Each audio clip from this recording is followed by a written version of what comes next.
Hey kids, it's me, Kevin Smith. 30 years ago, I made a film I never really talk about, never told anybody about it. I don't really share any information about it. It was called Clerks.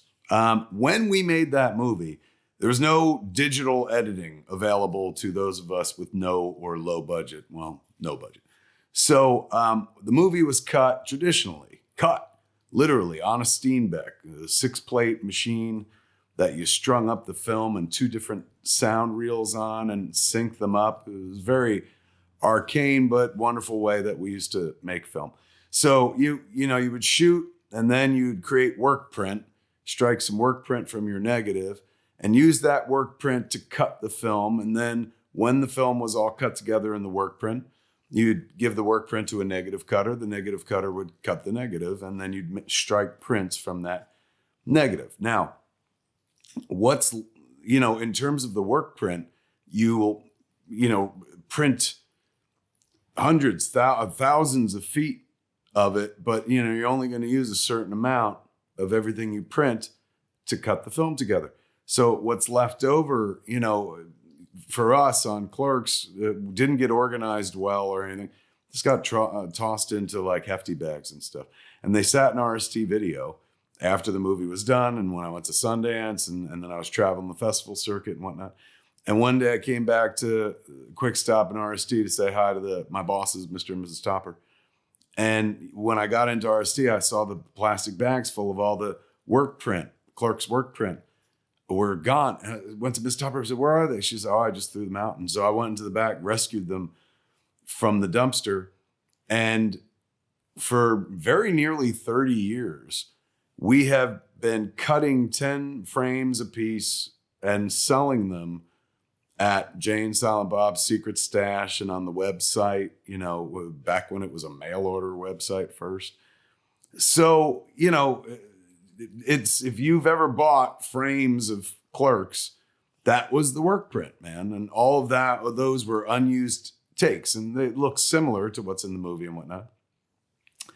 But, it was something that, like, I always felt kind of like, oh, this could have just gotten thrown out, but it has helped finance like our operation here, for heaven's sakes. Then the fans loved having pieces, of the flick. So, all's well that ends well. So one day I'm downstairs at the secret stash, and I find a box that has what's left of the work print, the short ends and stuff like that. And well, the short end's technically different than work print. So, oh my Lord, it all fit in a tiny box. It used to be in 3 hefty bags. This was all that was left, including the literal cut ending from the 16 millimeter print of Dante, getting shot and killed in the original ending of Clerks that we cut right before we went to Sundance. So it was in the box too. And I was like, oh man, I got to bring this, to the movie theater. And I did. And it was in my apartment upstairs for like a year, buried under clothes. We were moving stuff around. Stephen Frazza, who's like our tech genius at Smodcastle Cinemas, he works for way better operations up in the city and whatnot. And he donates his time to Smodcastle out of the goodness of his heart because he likes what we're doing down there. Anyway, he's an insane asset to any production, and particularly for us at Smodcastle Cinemas. So Stephen said to Ernie, Smodcastle keeper Ernie O'Donnell, what's this? He found the box with the footage. And Ernie's like, that's some Kevin Clerks stuff. And he held up, he's like, this is from Clerks. Like, this should be in a museum.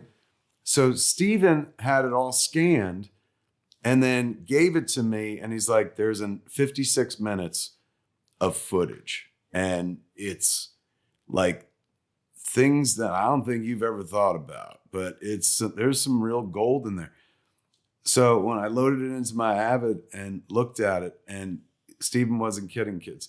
What was garbage back in the day, right? Like the part of the take where somebody, closed the clapper and we had the grease pencil mark on the work print to say, hey, this is where the sync mark is so we can sync up the sound and stuff.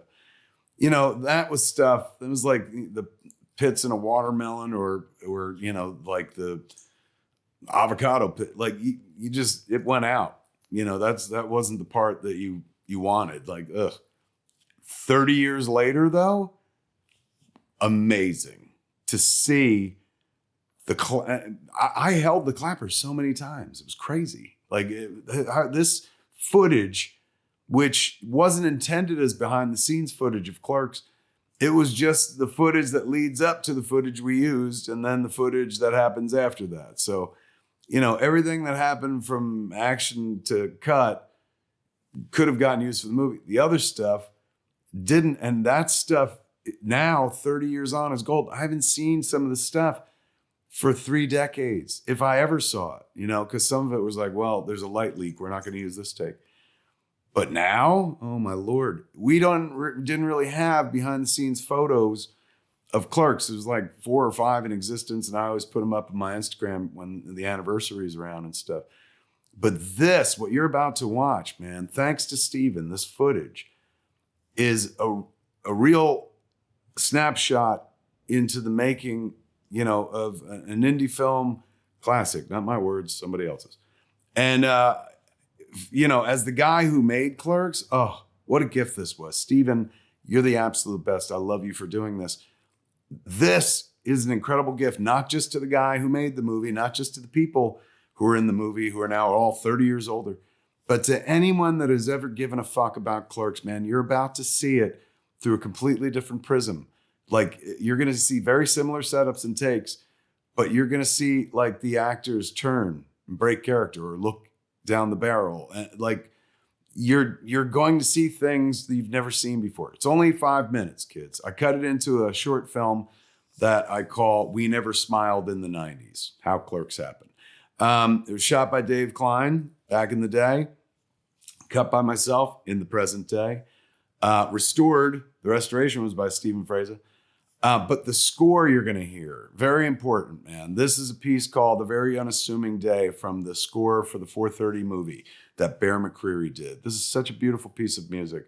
that plays so incredibly well in the 4:30 movie that I loved it so much that I was like, I'm going to use this as the soundtrack of my youth. It's kind of what the score is, right? A 4:30 movie is kind of a story of young me.